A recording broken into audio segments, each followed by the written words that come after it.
दरवर्षी सगळेजण आरोग्याचा संकल्प करतात की रोज मी मॉर्निंग वॉकला जाईन, जिमला जाईन.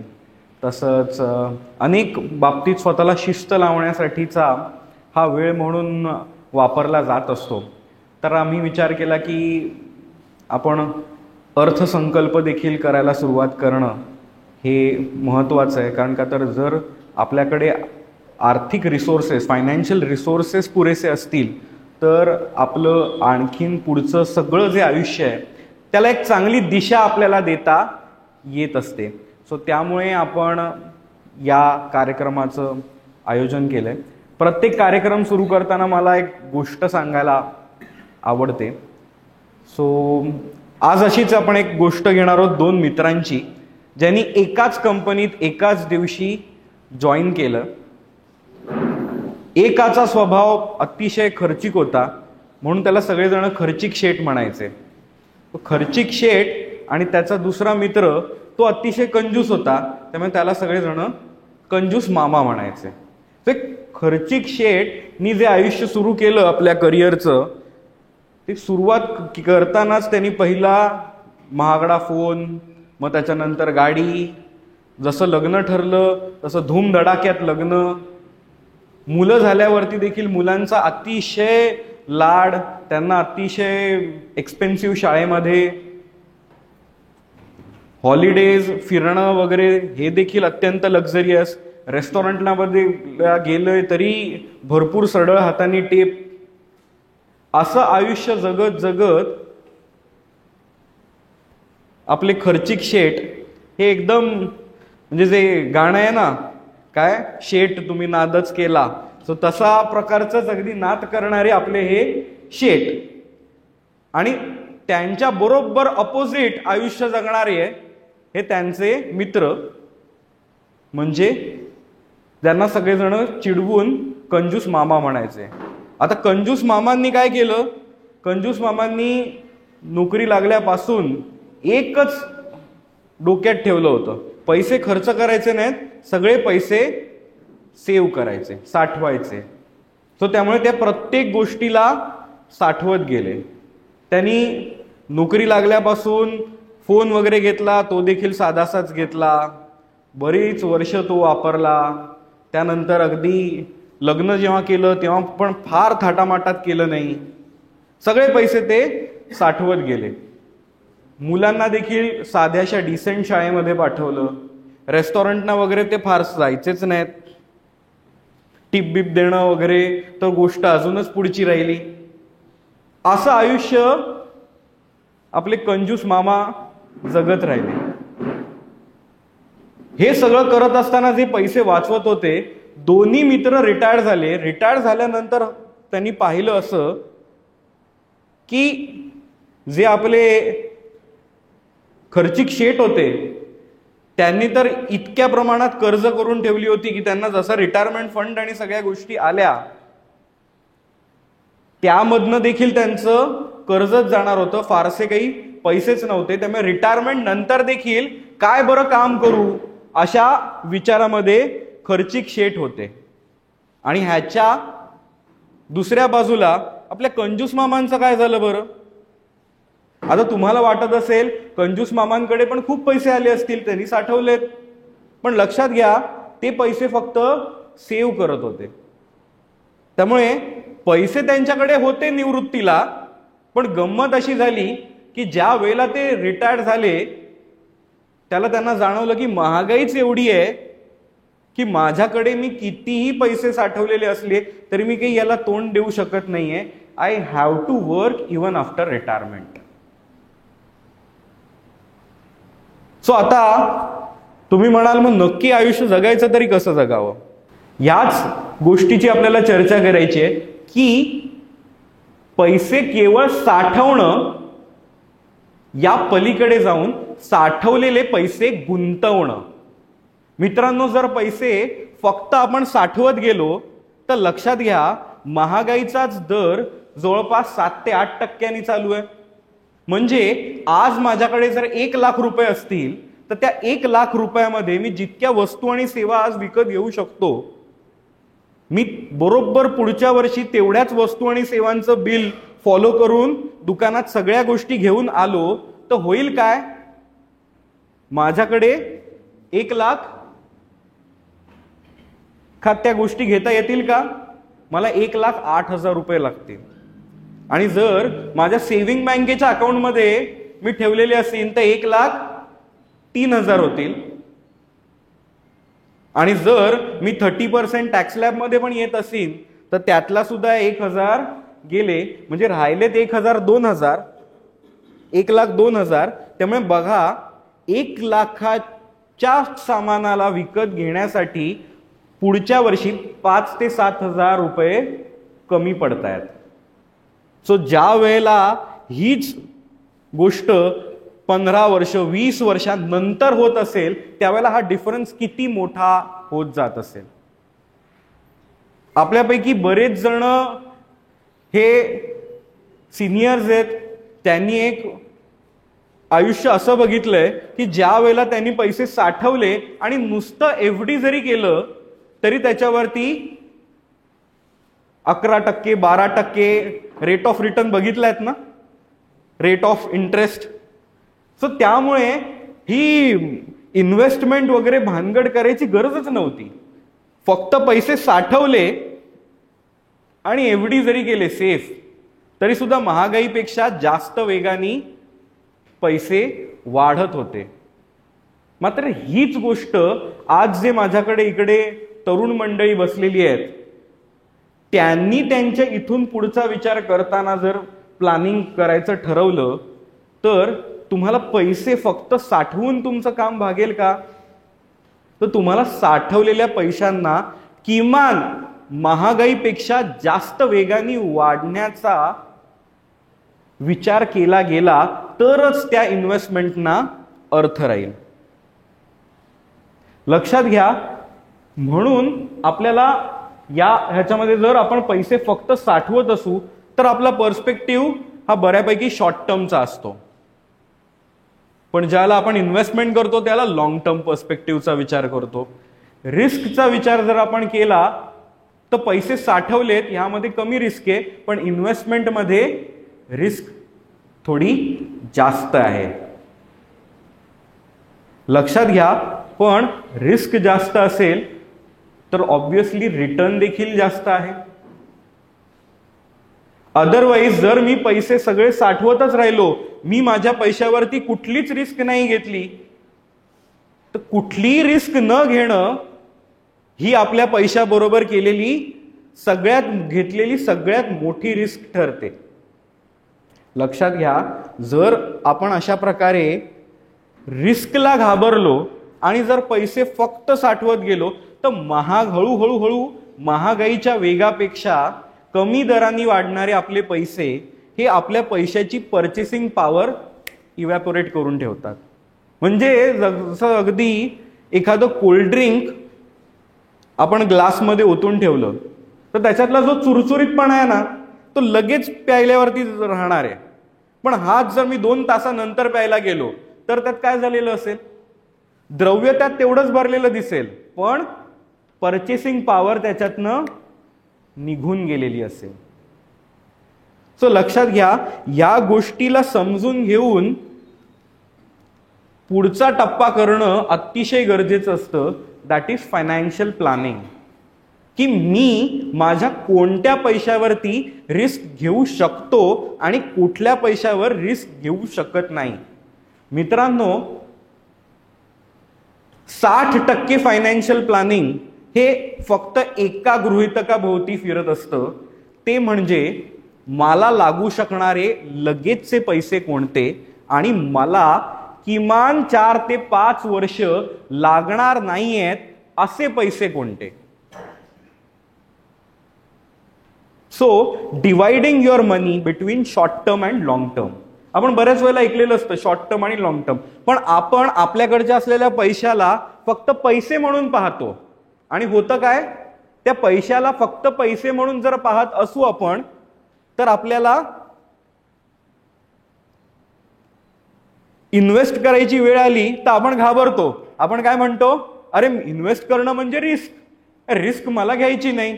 मग त्याच्यापेक्षा पैसे साठवलेलेच बरे. सो हा जो ऑल ऑर नन अप्रोच निर्माण होतो, एक तर करायची तर पूर्ण इन्व्हेस्टमेंटच करायची, नाही करायची तर काहीच नाही करायची. ह्याच्या कुठेतरी मध्ये येऊन जो माणूस प्लॅनिंग करतो ना तो खर्चा शेट होतो ना तो कंजूस मामा होतो. ह्याच्या कुठेतरी मध्ये येऊन आपलं आयुष्य सुंदररित्या जगणं हे अतिशय महत्वाचं आहे. सो माझं म्हणणं अजिबात असं नाही की तुम्ही एक्सपेन्सिव्ह आयुष्य जगू नका. मी म्हणेन छान एक्सपेन्सिव्ह आयुष्य जगावं. आपण इतके छान पैसे कमवतो, छान मेहनत घेतो, तर त्यासाठी लक्झरीज आयुष्यात करूच नाहीये. असा एक्स्ट्रीम अप्रोच घेणं देखील चुकीचं आणि फक्त लक्झरियस आयुष्यामध्येच जगत राहावं हा देखील एक्स्ट्रीम अप्रोच चुकीचा. या दोन एक्स्ट्रीम अप्रोचेसच्या कुठेतरी मध्ये येऊन फायनान्शियल प्लॅनिंग करणं हा सगळ्यात महत्वाचा भाग आहे. आणि त्यातला देखील सगळ्यात महत्वाचा भाग काय आहे तर डिवाइडिंग युअर मनी. आता डिवाइड करत असताना माझे शॉर्ट टर्मचे पैसे म्हणजे नक्की कोणते, तर माझ्या किमान 6 महिने घर चालवण्यासाठी लागणारे पैसे. आता 6 महिने घर चालवण्यासाठी लागणाऱ्या पैशामध्ये अगदी तुमच्या इलेक्ट्रिक बिल पासून घर खर्च, तुम्ही ऑफिसला रोज जाताय त्याचा खर्च, या सगळ्या बेसिक सगळ्या खर्चांना त्यामध्ये जोडता आलं पाहिजे. सो हा आपला झाला एक्सपेन्स. या पलीकडे आपल्यावर कोणाकोणाची आर्थिक जबाबदारी आहे. काही जणांवरती सासू सासऱ्यांची देखील आर्थिक जबाबदारी असेल, काही जणांवरती आई वडिलांची असेल. सो असे लोक जे मेडिक्लेमनी कव्हर्ड पण नाही आहेत, सिनियर्स आहेत, तर इमर्जन्सी ही काही आपल्याला फोन करून सांगून येत नसते. त्यामुळे ह्या पैशाला देखील आपल्याला इन्व्हेस्टमेंट पॉइंट ऑफ व्ह्यूनी विचार करत असताना आपल्याला त्यावरती रिस्क घेऊन चालणार नाही.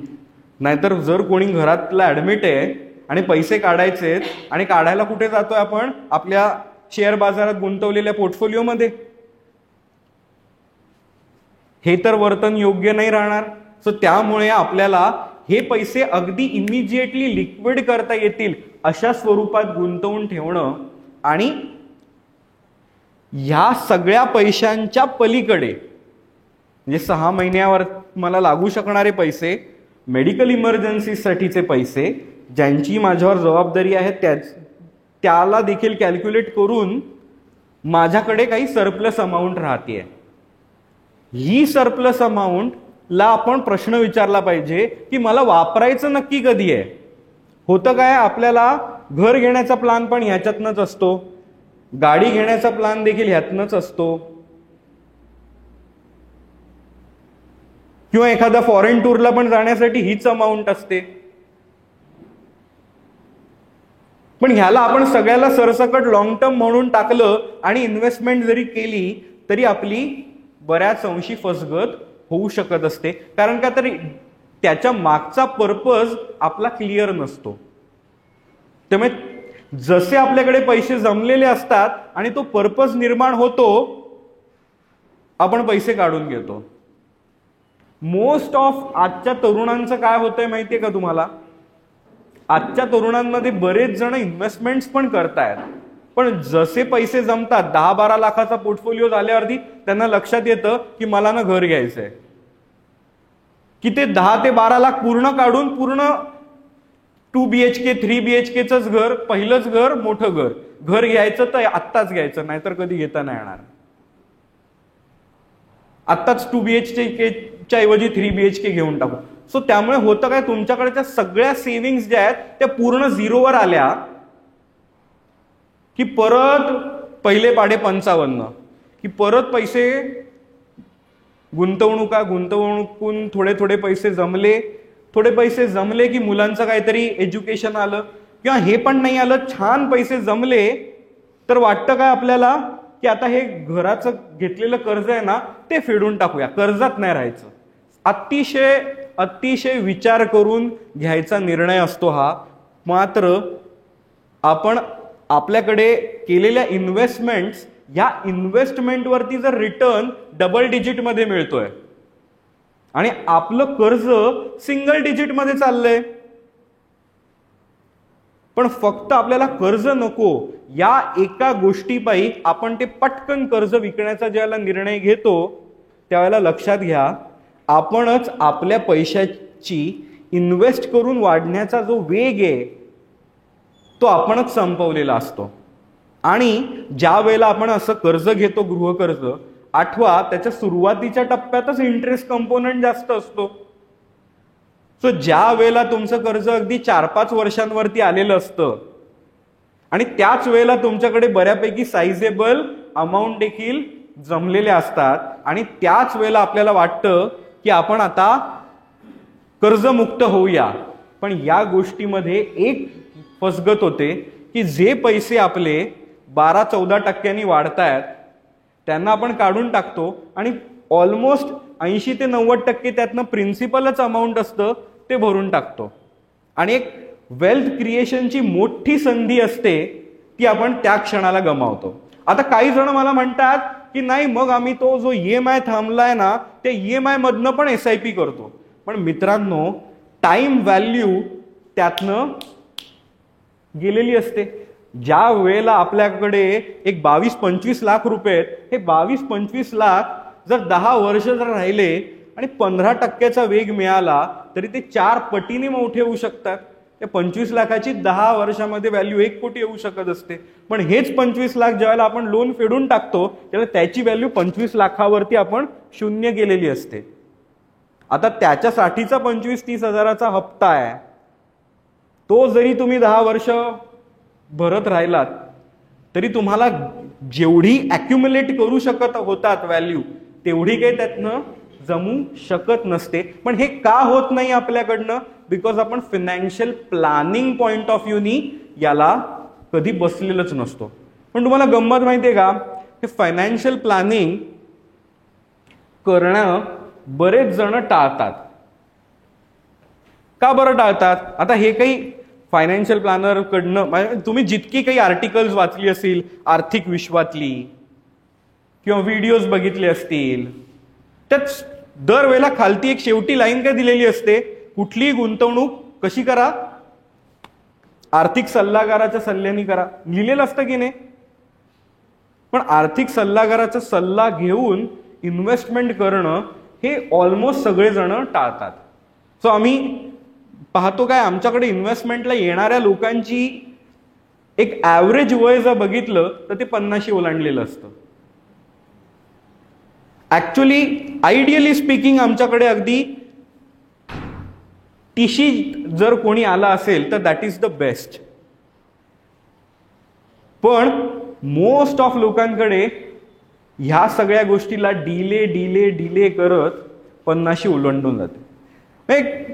मला आठवतं, माझा एक क्लायंट मित्र आहेत, त्यांनी सांगितलेली गोष्ट, ज्या वेळेला ते एकदम त्यांच्या कोर करिअर कॉम्पिटन्समध्ये होते, त्याला त्यांचा मुलगा 5 वर्षाचा होता आणि त्या 5 वर्षाच्या मुलाला रोज आई शाळेतनं घरी आणायची. एकदा झालं असं की त्यांना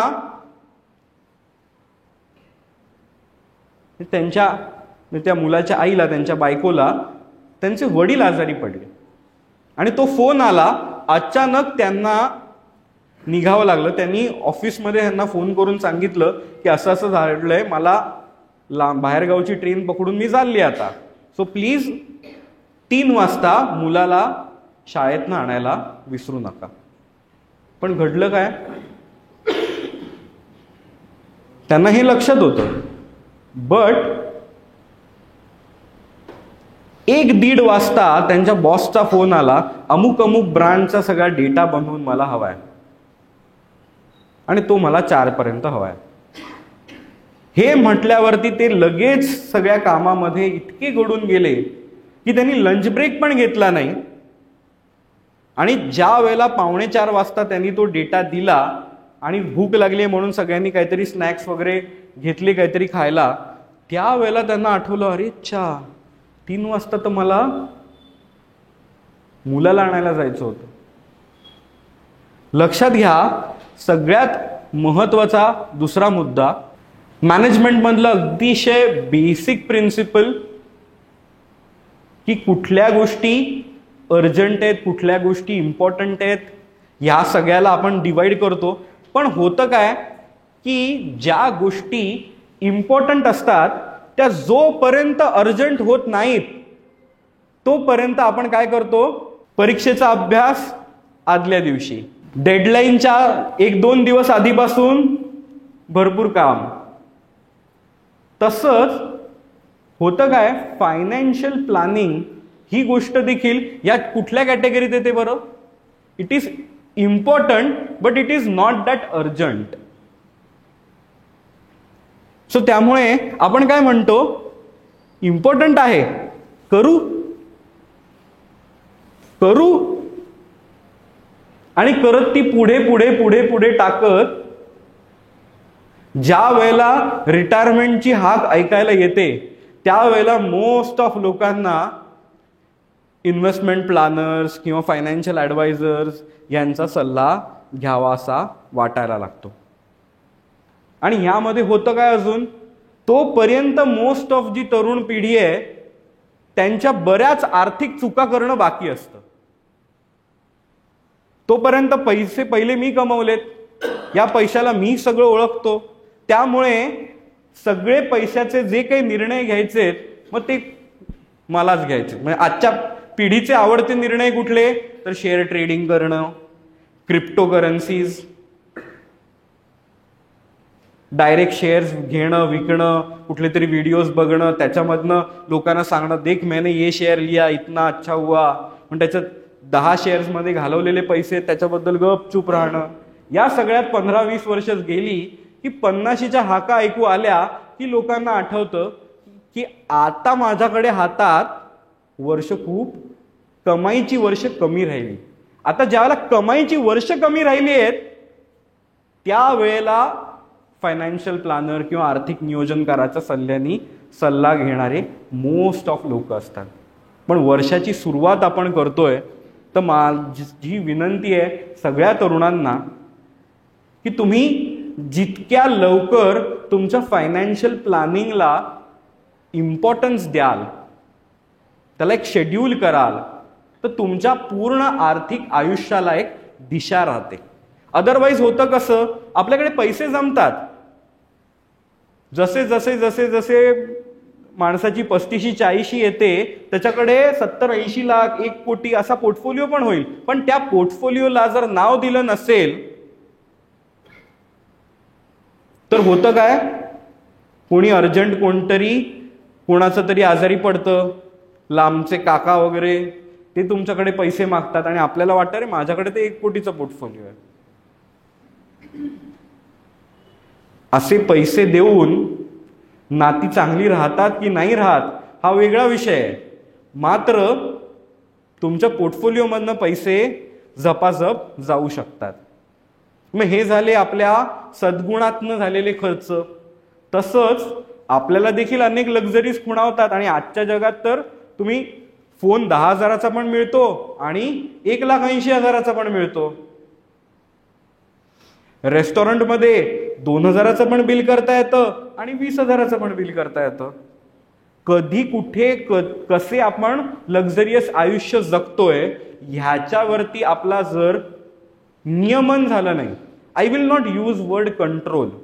काय माहितीये का, कंट्रोलनी काय होतं, ऑल ऑर नन अप्रोच येतो. एकतर फॅन फिरतो नाहीतर फॅन बंद होतो. आपला फॅन ना 1 नंबरवर कधी 2 नंबरवर, थंडी वाढल्यावरती आपण 5 नंबरवर ठेवतो का, नाही, आपण 2-3 नंबरवरती फॅन आणतो.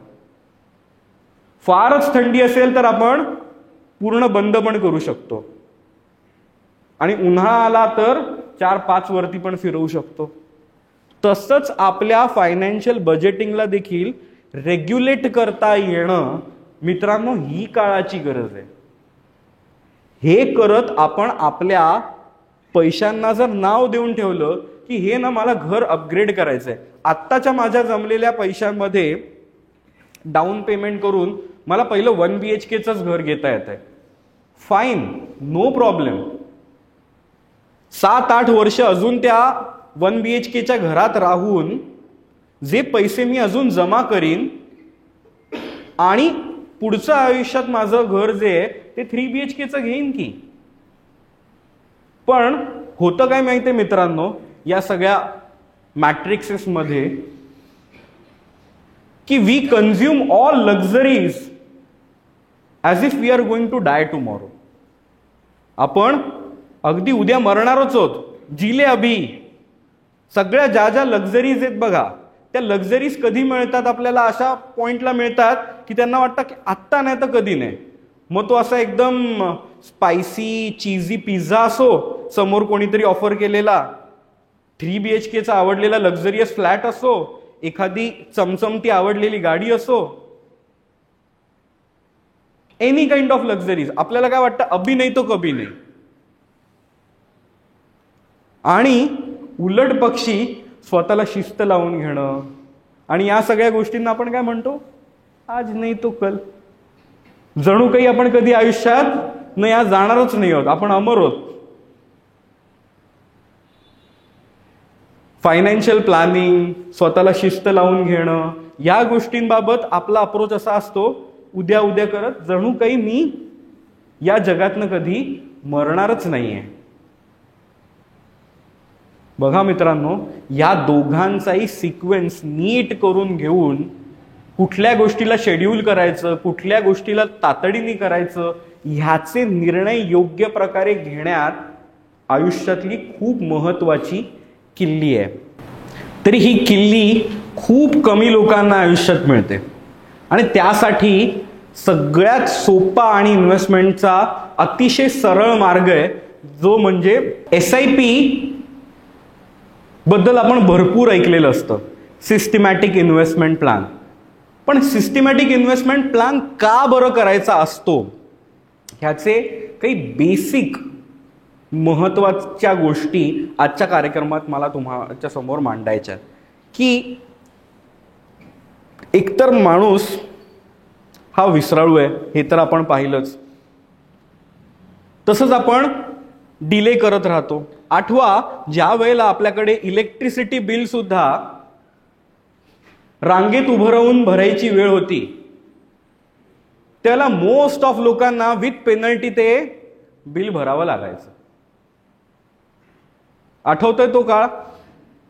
पण आता तीच गोष्ट जशी आपल्याकडे ऑनलाईन झाली, आपल्या UPI किंवा नेट बँकिंग वरती आपण ऍड बिलर करून ठेवून दिलंय, सो दॅट होतं काय, ऑटोमॅटिकली ड्यू डेटच्या आधी माझ्या बँक अकाउंटमधनं ही सगळी बिलं निघून जातात. पॅसिव्हली त्यांनी ठरवून दिलेली बास्केट्स असतील की हे माझं ना घरचं डाऊन पेमेंट करण्यासाठी दर महिना 5,000 जाणार आहेत, हे माझे लक्झरीजसाठी एक 5,000 ते 7,000 रुपये दर महिना जाणार आहेत, हे माझ्या रिटायरमेंटसाठी 10,000 रुपये जाणार आहेत. अशा प्रकारे प्रत्येक बास्केटमध्ये जर आपण SIPs करत गेलो तर जसं जसं काळ जाईल आपल्या प्रत्येक बास्केटमध्ये ती पुंजी जमा झालेली असेल. सो त्याच्यामुळे एक सगळ्यात महत्वाची गोष्ट म्हणजे डिसिप्लिन, रेग्युलॅरिटी त्यामध्ये येते.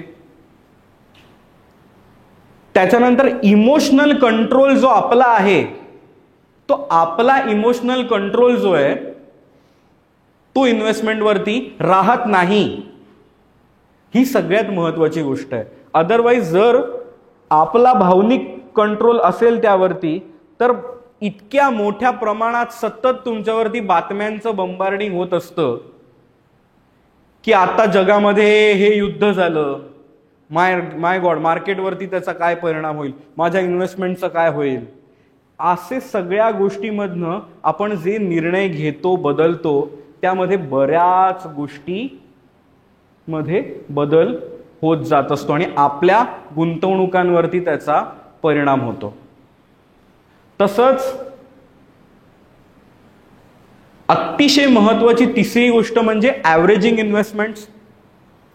कारण की आता प्रत्येक पातळीवरती SIP आपली जातच असते. दर महिन्याला जात असेल तर वर्षभराची ॲव्हरेज जी कॉस्ट आहे त्याला इन्व्हेस्टमेंट होते. दुसरा महत्वाची गोष्ट म्हणजे जर आपली SIP 10-15 वर्ष जाणार असेल तर 10-15 वर्षाच्या इन्व्हेस्टमेंटचं ॲव्हरेजिंग होतं. दरवर्षी मार्केट काही इलेक्शन इयर सारखं वाढत नाही. कधी कधी मार्केट पडतं देखील. ज्या ज्या वेळेला पडतं त्यावेळेला SIP करणाऱ्या इन्व्हेस्टर्सनी खुश व्हायला हवं, कारण का आता कच्चा माल आपल्याला कमी दरात मिळतोय नाही का. पण होतं काय, मोस्ट ऑफ इन्व्हेस्टर्स मार्केट पडायला लागलं की SIP थांबवतात. ही मला गंमतच वाटते. म्हणजे इकडे जर आपल्याला एक लक्झरियस साड्यांचा ब्रँड आहे आणि त्यांनी जर 30% ऑफ असं जाहीर केलं, नवीन वर्षाचं स्वागत 30% ऑफ, तर तिथे घाबरून कोणी जाणार नाही असं होईल का? भरपूर गर्दी होईल. पण ज्या वेळेला मार्केटमध्ये अशा प्रकारचा डिस्काउंट ऑफर सुरू होतो, 10% ऑफ, 20% ऑफ, 25% ऑफ, त्याला लोक काय म्हणतात, बाप रे माझा हे लाल लाल दिसतं, हे काय माझं बरोबर नाही, आपण इन्व्हेस्टमेंट थांबूया. अजून मार्केट पडेल. अजून मार्केट पडलं ना की मग आपण इन्व्हेस्टमेंट करू. लक्षात घ्या, ह्युमन माइंड इज ॲफेफेनिक. माणसाचा मेंदू हा पॅटर्न शोधणार आहे. आपण प्रत्येक गोष्टीत एक पॅटर्न दिसला की एकदम सिक्युअर्ड होतो. हा हे असं 1 2 3 4 म्हणजे असं, so then you are secured. त्यामुळे होतं काय, ज्या ज्या वेळेला मार्केट वाढताना दिसतं त्याला आपल्याला वाटतं आता वाढतच जाणार. सो ज्याला मार्केट वाढतंय त्यावेळेला सगळेजण आनंदाने भरपूर इन्व्हेस्टमेंट करत असतात. आणि ज्या वेळेला मार्केट पडतंय, डिस्काउंट ऑफर सुरू आहे, त्यावेळेला आपण इन्व्हेस्टमेंटला घालू, जाऊ दे अजून खालती गेलं ना की मी करीन. प्रत्येक पातळीला जर तुमची इन्व्हेस्टमेंट होत गेली SIP मध्ये तर किती मोठ्या प्रमाणात ॲव्हरेजिंग होत जाईल. या ॲव्हरेजिंग बेनिफिटमुळे जे मॅजिक तयार होतं दॅट इज कंपाऊंडिंग बेनिफिट. चक्रवाढ व्याज, ज्याला जगातलं सगळ्यात मोठं आश्चर्य मानलं जातं, की ज्या वेळेला आपले पैसे जमा होऊन, ज्या वेळेला आपण सेव्हिंग अकाउंटमध्ये पैसे जमा केलेत त्यावेळेला देखील चक्रवाढ व्याजाने ते पैसे जमा होत असतात. पण ते चक्रवाढ व्याज किती स्पीडचं आहे, 2-3%. पण ज्या वेळेला चक्रवाढ व्याजाने पैसे आपले गुंतवलेले मोठे होतात, अनेक जणांनी असं ते पठाणी व्याजावरती पैसे घेतलेले असतात उसने, म्हणजे पतपेढ्यांमधनं किंवा क्रेडिट कार्डवरती जे जर ड्यू झालं आणि आपण बरेच काळ भरू शकलो नाही तर त्यावरती पण जे व्याज लागतं ते चक्रवाढ व्याज आहे. जे आपल्याकडे आपण ऐकलेलं ना पूर्वीच्या काळात, शेठजी येतात, घर रिकामं करून जातात किंवा 1-0 वाढवणार. सो त्यामुळे लोक म्हणायचे की अरे बापरे सावकाराचं कर्ज नको नको नको. ते सावकाराचं कर्ज म्हणजे चक्रवाढ व्याज. पण या चक्रवाढ व्याजाच्या ऋणामध्ये पिचलं जाण्याच्या काळातनं बाहेर पडून त्या चक्रवाढ स्पीडचा इन्व्हेस्टर म्हणून वापर करून घेण्याची ही वेळ आहे. ह्याला जे ओळखून घेतील त्यांना खूप मिरॅकल लेवलवरती या इन्व्हेस्टमेंट परफॉर्म करताना दिसतील. नेक्स्ट, सो या इन्व्हेस्टमेंट्समध्ये रूल ऑफ 15 नावाची एक अतिशय महत्वाची गोष्ट मानली जाते.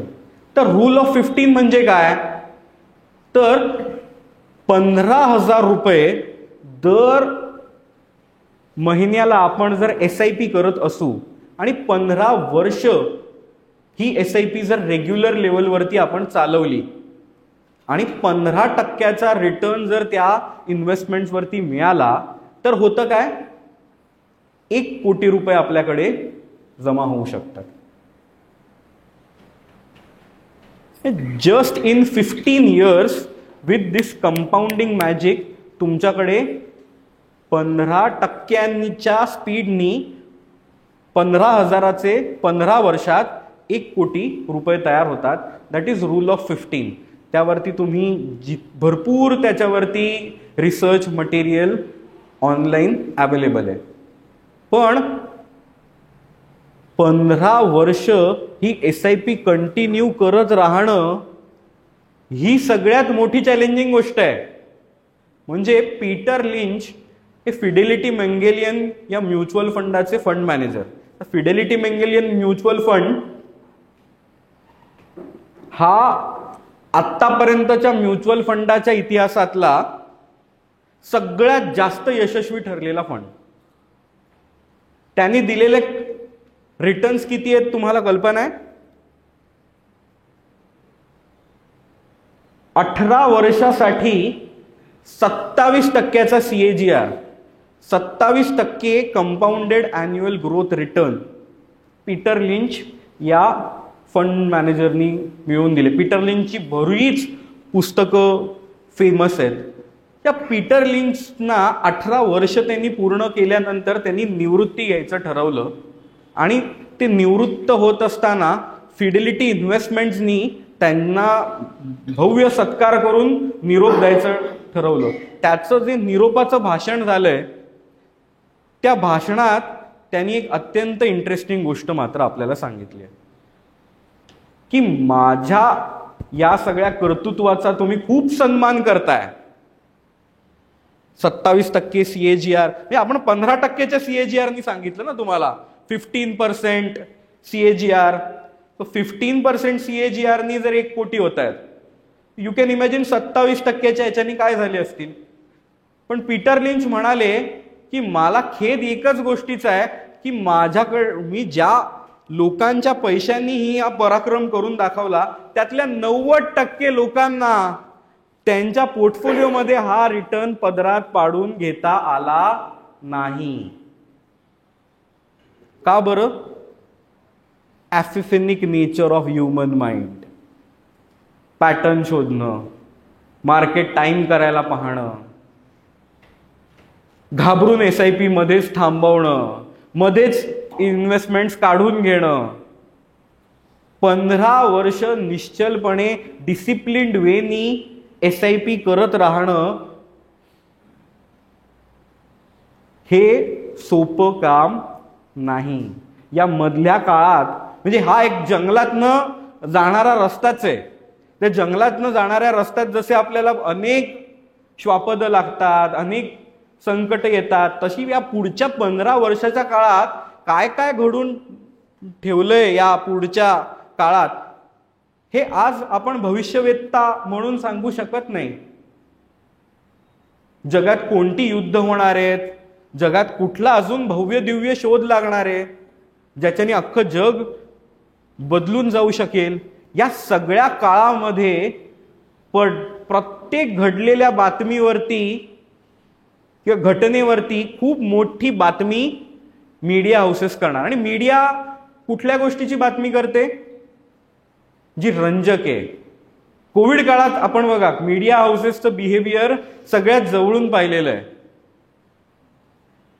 तुमच्या मनामध्ये धीर, दिलासा देण्याचं काम करत होते मीडिया हाऊसेस की काय करत होते? भीती. बघा, भीती ही तीव्र अशी भावना आहे आणि ज्या वेळेला आपल्या पैशाबद्दल भीती निर्माण केली जाते ना त्यावेळेला एक्झॅक्टली आपल्या मेंदूतलं ते केंद्र ऍक्टिव्हेट होतं जे आपल्या मृत्यूबरोबरच्या भीतीशी डील करत असतं. त्यामुळे होतं काय, आपण इतके घाबरले जातो की माझ्या पैशाचं काय होईल, आणि या भावनेच्या भरात अनेक जण भावनिक निर्णय घेऊन बसतात. तसंच दुसरी गोष्ट म्हणजे मोह. भरपूर पैसे वाढतायत, लगेच खर्च करण्याचा मोह होणं, त्यामधनं म्हणजे लक्षात घ्या 1 कोटीचा पण त्या पोर्टफोलिओचा 15,000 रुपयाच्या SIP नी चालू आहे.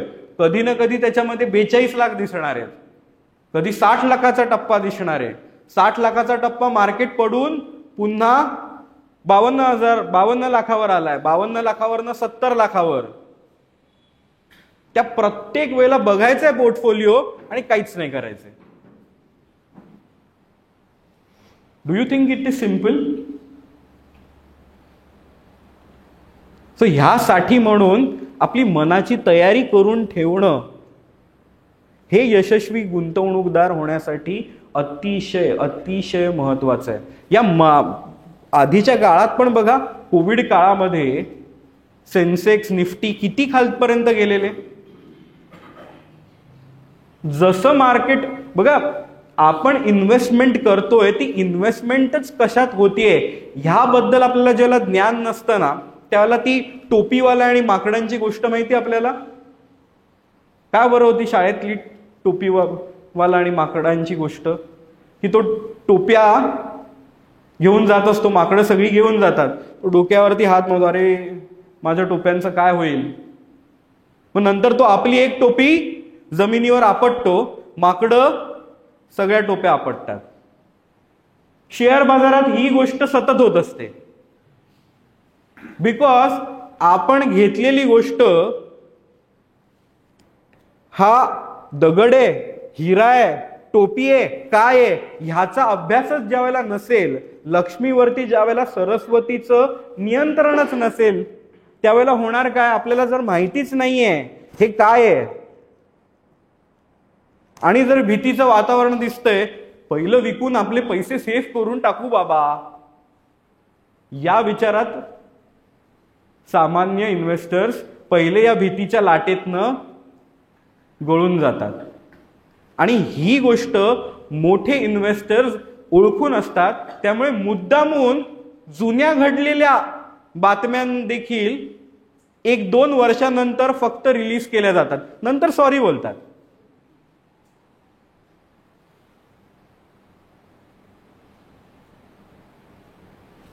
घटना 1 वर्षापूर्वीची असते, त्याची एन्क्वायरी होऊन ती गोष्ट सॉल्व्ह पण झालेली असते, पण ती मुद्दामून त्या कंपनीबद्दल रिलीज केली जाते आणि मग नंतर माफी मागून ती बातमी परत. पण त्या दरम्यानच्या काळात त्याच्यामध्ये जी लेवल्समध्ये मोठ्या प्रमाणात बदल होतो, त्यातनं ह्या सगळे हे जे हुशार टोपीवाले आहेत ना, ते माकडांच्या सगळ्या टोप्या आपल्या पोतडीत जमा करून निघून जात असतात.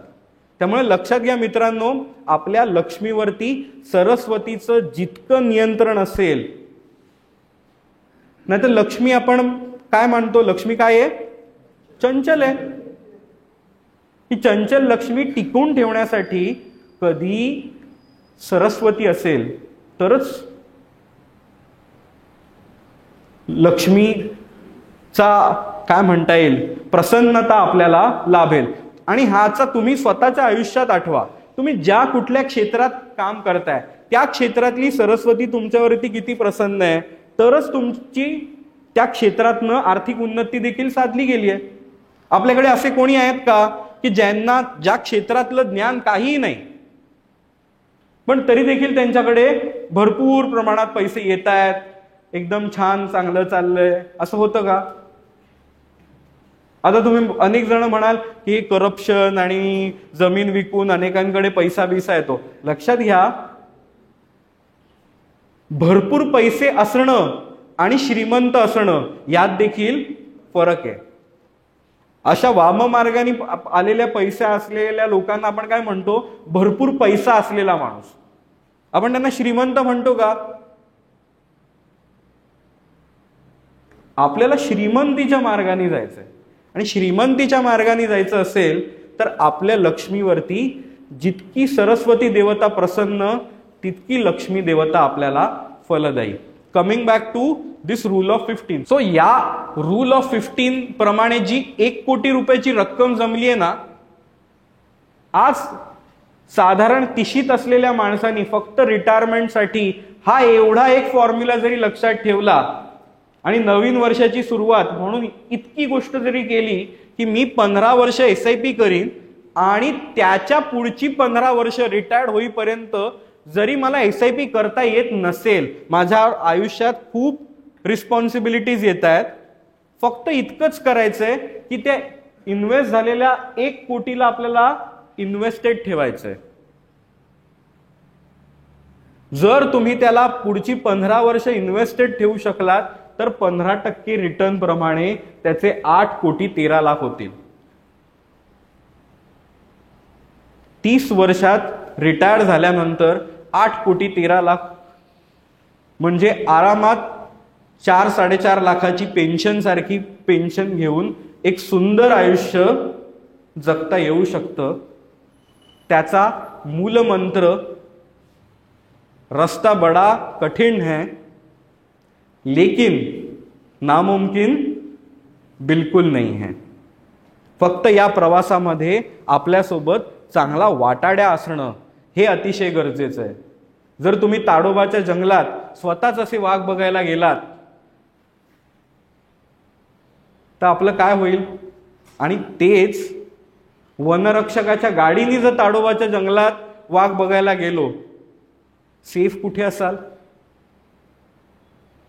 वाघ बघण्याची शक्यता देखील कुठे वाढेल? आणि शक्यता वाढून जिवंत परत येण्याची शक्यता देखील कुठे जास्त राहील?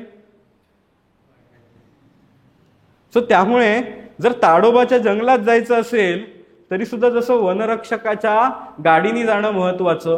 कारण का तर त्यांना त्या जंगलाची सरस्वती आहे. जंगलात वाघ श्वापद कशी वागतात, कुठे काय वळणं आहेत, कुठे थांबायचं कुठे नाही थांबायचं, काय करायचं जंगलामध्ये, या बाबतीमध्ये वनरक्षक हे प्रशिक्षित आहेत. आपण प्रशिक्षित नाही आहोत. तसंच आठवा, गुंतवणुका, पैसे सांभाळणं याबद्दल आपलं शिक्षण कधी झालंय? आपल्याकडे कोणाकडे त्याबद्दलचा सरस्वती देवता आपल्यावरती प्रसन्न झाली आहे? भले लोक शिकून डॉक्टर होतात, इंजिनियर होतात, पण तुमच्याकडे कधीतरी तुम्हाला फायनान्शियल प्लॅनिंग वरती एखादा पेपर लिहावा तरी लागला होता का? आपण आपल्या क्षेत्रातले तज्ज्ञ असू, पण आपण पूर्ण आयुष्यातल्या प्रत्येक ऍस्पेक्ट मधले तज्ज्ञ नाही. हे ज्यांना ओळखता येतो तो विवेक आहे. आणि त्या विवेकाने ज्या वेळेला आपण या गोष्टी करू शकतो त्याच वेळेला आर्थिक यश अशा प्रकारे देखील आपल्या वाट्याला येऊ शकतं. अन्यथा अनेक जण अपुनीच भगवान आहे मोडमध्ये फिरत असतात. ये पैसा अपना है, इस पैसे का भगवान मैं हूं, जो करना है मैं करूंगा. ट्रेडिंग करून घालवीन, शून्य करीन, काय हरकत नाही, माझे पैसे आहेत, असा अप्रोच घेऊन फिरत राहिलो की या न त्या मार्गाने तुम्ही लक्ष्मी देवतेवरला जर कमी किंमत दिली असेल, तुम्ही तुमच्या पैशाला सन्मान केला नसेल, तर तुमच्यावरती लक्ष्मी देवता कशी काय प्रसन्न होईल?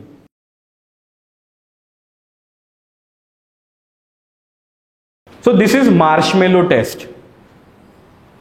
आपल्या आजच्या दिवसाच्या माझ्या वक्तव्यातला शेवटचा point. But I will feel की ही एक गोष्ट जरी आपण लक्षात ठेवली तरी आपल्याला आर्थिक आयुष्यात कुठलीही अडचण कधीच येणार नाही. मार्शमेलो टेस्ट हा अमेरिकेतला अतिशय अतिशय फेमस एक्सपेरिमेंट आहे जो लहान मुलांवरती करण्यात आला,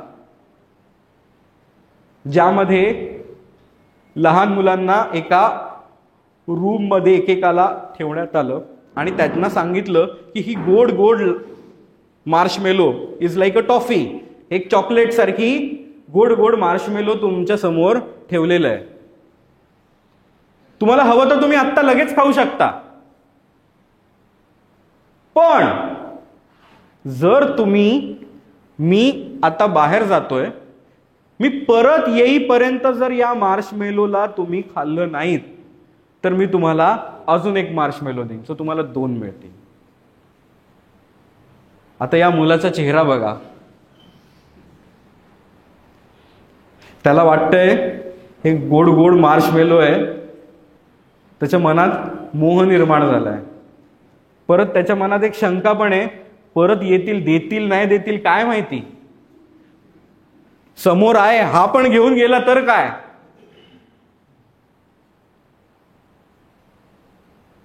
सो काही मुलांनी ते मार्शमेलो येण्याच्या आतच गटकवून घेतलं,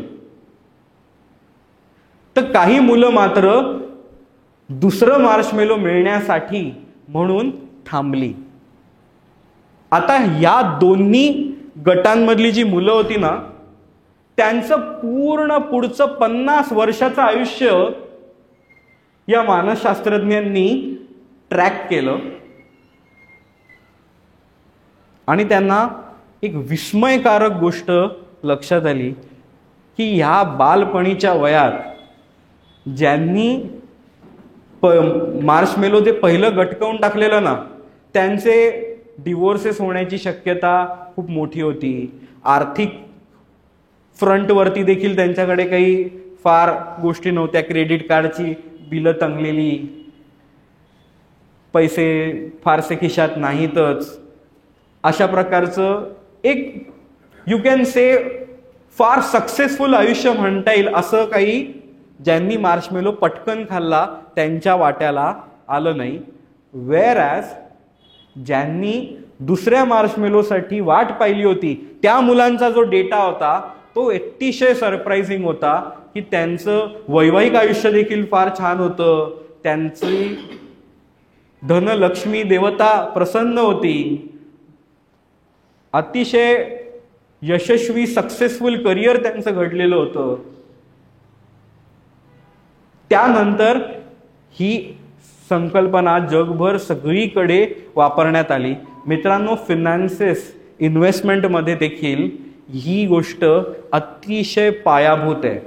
ज्यांना पैसे दिसल्या तो मोह लगेच आत्ताच्या आत्या, पहिलं मी 1 BHK फ्लॅटमध्ये काही वर्ष राहीन, मग मी स्वतःला योग्य करीन, मी करिअरमध्ये तेवढी उंची गाठीन, मी त्याच्यासाठी ॲडिशनल कोर्सेस करीन, मी प्रमोशन घेईन, माझं उत्पन्न वाढलं की मग मी 3 BHK फ्लॅटमध्ये जाईन, असे टप्प्याटप्प्याने आयुष्य अपग्रेड करणारी जी लोक आहेत ती यशस्वी होतात. आणि अभी नहीं तो कभी नहीं, पहिल्या नोकरीत आयफोन, लगेच बाईक, अशा प्रकारे आजचं आयुष्य हे मोस्ट ऑफ लोक. आणि पूर्वी काय होतं, पूर्वी लक्झरीज कमीच होत्या, पण आजच्या तरुणाईला हे जास्त चॅलेंजिंग आहे. कारण का तर प्रत्येक ठिकाणी लक्झरीज आजूबाजूला आहेत. कोणी ना कोणीतरी गाडी घेतल्याचा फोटो फेसबुकवर टाकतोय, कोणी ना कोणी नवीन 3 BHK फ्लॅट घेतल्याचा फोटो शेअर करतोय, आयफोन माझा दिसतोय अशा प्रकारचा सेल्फी आरशामध्ये वगैरे काढून टाकला जातोय. अशा वेळेला नाही, मला आयफोन घेण्यासाठी ना माझं उत्पन्न अजून 2 लाख रुपये दर महिना झालं पाहिजे. ते झालं की मग मी 1,75,000चा फोन नक्की घेईन. तोपर्यंत माझं महिन्याचं उत्पन्न किती आहे, माझं महिन्याचं उत्पन्न जर 60,000 असेल तर मी एक 60,000पर्यंतचा आतमधला फोन घेईन.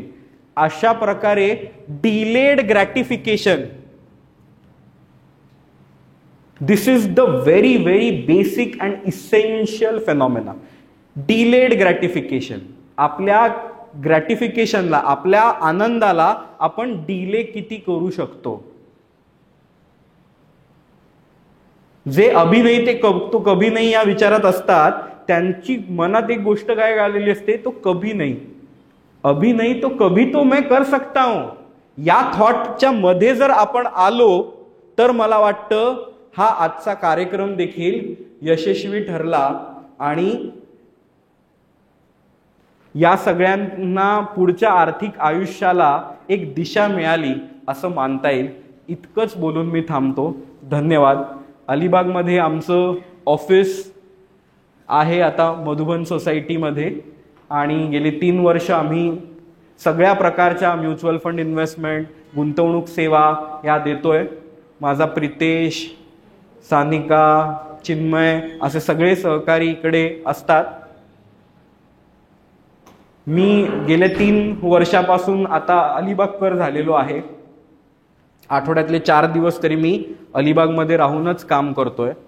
सो तुम्हाला कुठल्याही आर्थिक सेवांसाठी, तुमचे कुठल्याही आर्थिक प्रश्नांना उत्तर द्यायला आम्ही सदैव उपलब्ध आहोत.